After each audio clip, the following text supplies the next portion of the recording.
Bonjour à tous, bienvenue sur Fox Squadron. Aujourd'hui, on va voir les news sur la boîte de héros de la fraternité sans bannière. Et il y a du lourd, je pense qu'il y a du lourd. En premier, on a Tauros de Mire, mais en UNC, il coûte 4 points. Et sa capacité, c'est à chaque fois qu'une unité de combat ennemi perd un rang, on met un token sur Tauros. Et à chaque fois que Tauros réclame une zone, on peut remplacer l'effet de la zone par rendez 2 points de vie à une unité de combat amie. Ensuite, vous pouvez retirer jusqu'à 2 tokens de Tauros. Si vous le faites, pour chaque token retiré, vous pouvez redonner un point de vie à une unité de combat amie. Ça m'a l'air fort, comme ça, de prime abord. Tout d'abord, pour les 2 points de vie de base, on n'a pas besoin d'avoir de token. S'il n'a pas de token, on peut quand même s'en servir. Et en fait, on peut rendre jusqu'à 4 PV. Je pense qu'il va être... alors, c'est toujours pareil, parce qu'on a vu qu'il était bon en général, il est bon en attachement, mais je pense qu'il est très bon en UNC. Donc je pense qu'on va voir jouer Tauros de Mire en UNC. On passe à Edric Den. Alors Edric est un attachement infanterie et on peut le mettre dans une unité qui contient déjà Tauros de Mire en ignorant les règles usuelles d'attachement. Donc on peut l'ajouter dans une unité qui contient déjà Tauros. Ensuite, en capacité innée, il a Vassal de Beric, donc il compte comme étant Beric Dondarion pour les capacités et les effets. Et le plus important, il a regroupement. Donc après avoir effectué une action de retraite, cette unité récupère 2 points de vie plus 1 point de vie pour chacun de ses rangs détruits, donc potentiellement 4 points de vie. C'est pas mal du tout. Il coûte que 1 point, potentiellement 0. Alors après, on a encore une capa qui fait gagner des points de vie, qui fait gagner pas mal de points de vie. Je pense qu'en fait, il y a des joueurs qui vont les trouver très pénibles, la fraternité sans bannière, à regagner plein de points de vie comme ça. Moi, je sais que c'est, personnellement, c'est un gameplay qui me saoule. Quand l'adversaire il gagne sans arrêt des PV. Donc, bon, on verra à l'usure, hein, peut-être que c'est pas aussi bien que ça, mais ça m'a l'air bien engagé. C'est au tour de Gendry, attachement infanterie qui coûte 2. Alors, il a l'ordre résilience, qui fait que quand un ennemi effectue une attaque sur cette unité après avoir lancé les dés d'attaque, cette unité ne subira qu'une seule blessure pour chaque 2 touches non bloquées. Donc ça, c'est pas mal. Et il a Improved Defense. Tant qu'on contrôle la couronne, on a +1 au jet de défense. Donc il rentre à nouveau lui aussi dans cette mécanique j'ai la couronne ou mon ennemi n'a pas la couronne. Moi je le trouve pas mal, surtout qu'en fait on peut l'avoir aussi pour 1 point. Est-ce qu'il sera joué? C'est toujours pareil, il y a pas mal d'attachements en fait qui sont pas mal, mais qui sont pas joués, parce qu'on n'a pas 1 point ou 2 points à mettre dans la liste. Donc on verra bien, on va passer au suivant. On passe à Anguille ou Anguille, je connais pas ce perso, il est pas dans la série et moi les romans ils m'ont gavé à la page 3, donc je les ai pas lus. Le style j'ai vraiment pas aimé. Alors lui, il a Swift retraite, donc après qu'un ennemi ait effectué une attaque de mêlée sur cette unité peut effectuer une action de retraite.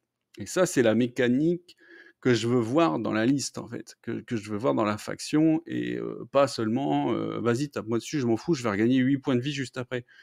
C'est beaucoup plus intéressant d'avoir, et beaucoup plus agréable d'ailleurs, en fait, à tout point de vue, c'est beaucoup mieux d'avoir un gameplay qui joue sur la mobilité plutôt qu'un gameplay qui joue sur vas-y, tape-moi, je m'en bats les couilles, je regagne plein de points de vie. C'est ça qui. En fait, à la sortie de cette boîte de héros, c'est ça qui me gave un peu, en fait. C'est moi, je regagne tout le temps des points de vie. Je préfère qu'on ait de la mobilité parce que ça, c'est. Regagner des points de vie, c'est un peu no-brain, en fait, comme gameplay. Je m'en fous, je regagne des points de vie. Enfin, donc il a ça, donc il peut effectuer une action de retraite, et il a l'attaque de flanc, donc on peut, en début de partie, au lieu de le déployer, mettre son unité de côté, et puis à un tour où on n'est pas le premier joueur, on peut faire rentrer l'unité soit par son bord de table, soit par les bords latéraux.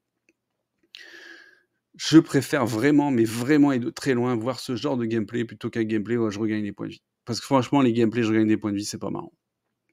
Alors ça peut être marrant sur le coup de... quand on les joue, mais pour l'adversaire, c'est vite épuisant en fait. Moi, je veux voir un truc à mobilité. Et je dis pas, je crache pas sur gagner un petit peu de points de vie, hein, mais quand c'est trop, c'est trop. Allez, on passe à la suite. On arrive donc à Hot Pie, le boulanger. Alors lui, à chaque fois que l'unité s'active, elle peut retirer un jeton condition. C'est très bien. Et quand vous contrôlez la couronne, vous regagnez un point de vie. Bon, il coûte 1. Je sais pas si on va le dépenser ce point pour ça, en fait. Je ne sais pas. À moins de réfléchir à un combo où oui, je fais ça, donc je gagne un token, mais après, comme je m'active, je le perds. Je ne sais pas. Je ne sais pas. Toujours c'est pareil, hein. Des fois, on trouve des trucs forts et on les joue pas, et des fois, on trouve des trucs qui sont pas terribles et puis on les joue. Donc, je pense pas qu'il soit fifou et en même temps, peut-être que je vais l'essayer. Non, on gagne des points de vie aussi. Enfin là, on gagne un point de vie. Allez, au maximum, on gagne 6 points de vie sur la partie. C'est pas la mort. Enfin, on va passer à la carte qui fait couler beaucoup d'encre. On va passer à la morte vivante. C'est parti. Donc Caitlyn. Alors Caitlyn, elle a la règle spéciale Vengeance d'outre-tombe. Donc si Caitlyn fait partie de votre armée ne peut inclure de personnages, d'attachement ou d'unités des factions suivantes. Maison Bolton, que ce soit la faction Bolton ou unité neutre Bolton. Pas de Dreadfort Captain, pas de Bolton Slayer, pas de Roose Bolton, pas de Ramsay Snow et pas de Valder Frey. Voilà, vous n'avez pas le droit de les prendre. Et les unités de combat amis peuvent relancer n'importe quel jet de distance de charge quand ils effectuent une action de charge contre les unités listées. Donc contre les trucs de la maison Bolton, etc. Donc contre les unités, ou les unités qui contiennent des attachements qui sont listés au-dessus. Donc pareil, s'il y a un Captain Dreadfort, ou un Flair Bolton, ou un Roose, ou un Ramsay, et ben ça marche. Ou contre les unités de la maison Lannister. C'est fort.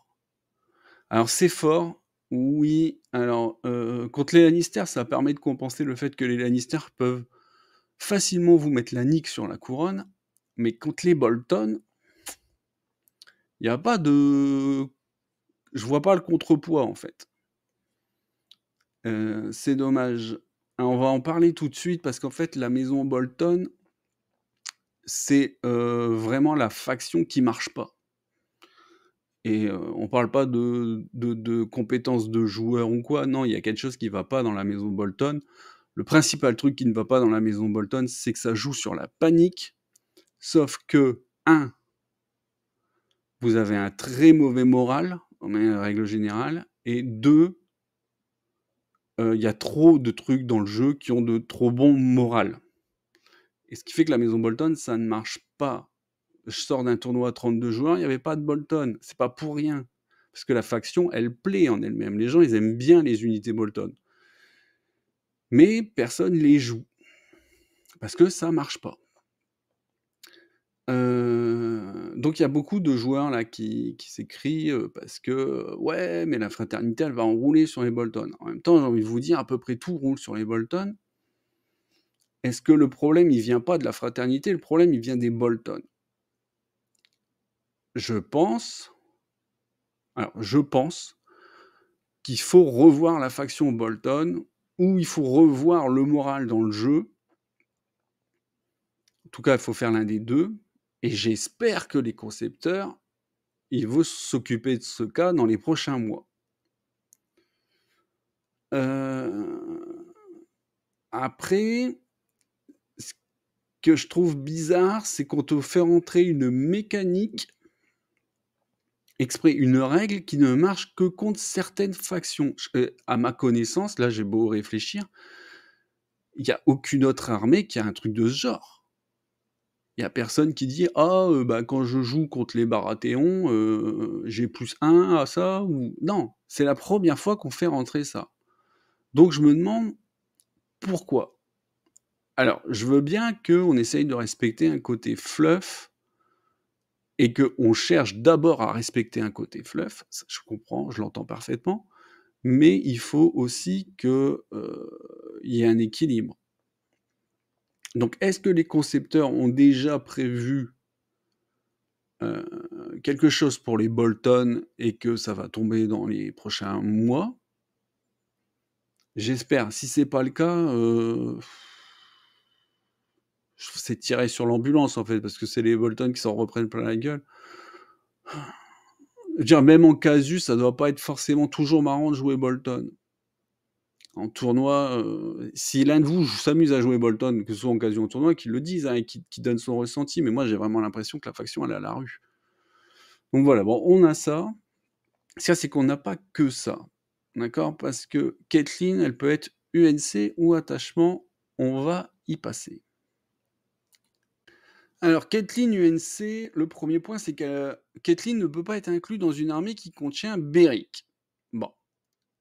Alors en UNC, elle coûte 4 points et c'est une influence.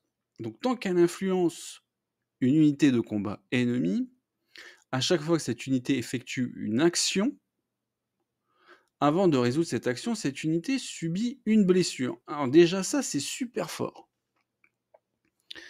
Parce qu'imaginez, vous claquez ça sur une cavalerie. La cavalerie, elle fait sa manœuvre gratuite, elle prend une blessure. Ensuite, la cavalerie, elle fait son autre action, elle prend une seconde blessure. Ça peut vite être chiant. Et les unités de combat amis peuvent relancer n'importe quel dé d'attaque quand ils effectuent une attaque de mêlée contre cette unité. Alors, heureusement, ça marche pas sur les archers. Mais je trouve que Caitlyn est vraiment forte. En UNC, elle coûte que 4 points. Donc, je pense que c'est pareil, ça sera joué. Mais du coup, faut choisir. Si vous jouez Caitlyn attachement, ça veut dire que vous jouez pas Caitlyn général, vous pouvez pas jouer Beric général, vous êtes obligé de jouer Tauros général. En fait, faudrait bien regarder, mais le jeu, il empêche des combos. Enfin, on va passer à Caitlyn général.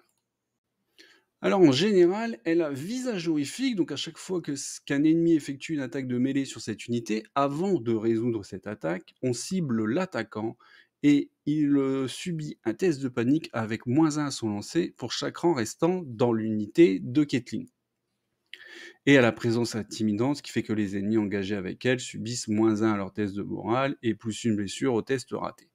Donc potentiellement, Caitlyn, elle fait faire des tests de panique à -4. Donc si vous avez 6, vous n'avez plus que 10. Ça fait pas beaucoup de chances de réussir. Et avec +1 blessure. Voilà. En carte tactique, elle a le... C'est quoi ça? C'est prix de l'échec. Quand une unité amie effectue une attaque de mêlée avant de lancer les dés. Tous les dés sont automatiquement des touches. Après que cette attaque a été effectuée, si le défenseur n'a pas été détruit, l'attaquant devient paniqué et vulnérable. Si vous avez déjà entamé l'ennemi, que vous avez une attaque à 7 dés, vous faites 7 touches. Si vous avez fracassé, fracasser ça compte. C'est une bonne carte. C'est une bonne carte. C'est une carte qui surprend et tout. Parce que quand votre adversaire il a un affaibli, vous dites ah bah c'est bon, il a un affaibli, il peut me charger, c'est pas bien grave. Puis il vous claque cette carte-là. Et au lieu de prendre 4 touches, vous en prenez 7. Bon, c'est pas le même jeu. C'est pas le même jeu. C'est pas mal. On enchaîne. Alors, l'achat-out, après qu'un ennemi ait effectué une attaque de mêlée, si le défenseur n'a pas été détruit, l'attaquant subit 2 blessures pour chaque rang du défenseur détruit. C'est potentiellement 4 blessures. 4 blessures, c'est 4 blessures, c'est un rang sur une unité d'infanterie. Ça pique. Si le défenseur est l'unité de Caitlyn, l'attaquant est aussi paniqué.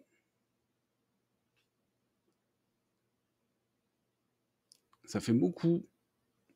et vengeance dans le sang. Après qu'un ennemi ait effectué une attaque de mêlée, donc après qu'un ennemi a effectué une attaque de mêlée, s'il a détruit un rang ami, on cible une unité de combat ami qui n'est pas le défenseur. Cette unité peut effectuer une manœuvre ou une marche. Si c'est Caitlyn, on peut effectuer une charge ou une attaque à la place. Voilà, c'est ça. Ça, c'est des cartes que je veux voir. Ça c'est Vengeance in Blood. Ça, c'est une carte intéressante. C'est une carte que je veux voir. En fait, j'aurais vraiment aimé. C'est de la guérilla. Donc, c'est je t'attaque, je me retire. Je t'attaque, je me retire. Je t'attaque là où ça t'arrange pas et je me retire. C'est ça. Je veux voir pas un truc con où on regagne des points de vie tout le temps. Ça, c'est intéressant. Vengeance dans le sang. Voilà, ça c'est une bonne carte. Donc voilà à peu près ce que j'avais à dire. Bah, on verra bien ce que ça donne, hein. Comme je l'ai dit, moi je vais suivre cette faction. Je vais monter une armée à cette faction, c'est sûr. Et puis ben, on pourra y jouer. Sachez que sur le builder de assoif.fr, vous pouvez vous amuser à composer vos listes. Toutes les règles ont été rentrées, toutes les cartes et toutes les règles ont été rentrées pour que vous puissiez créer une liste légale. Voilà, pensez à commenter, à liker, à vous abonner à la chaîne. On est de plus en plus nombreux, c'est fou. On n'est pas beaucoup, mais on est de plus en plus. Ça me fait plaisir. Et puis bah, je vous dis à plus tard. Merci et salut.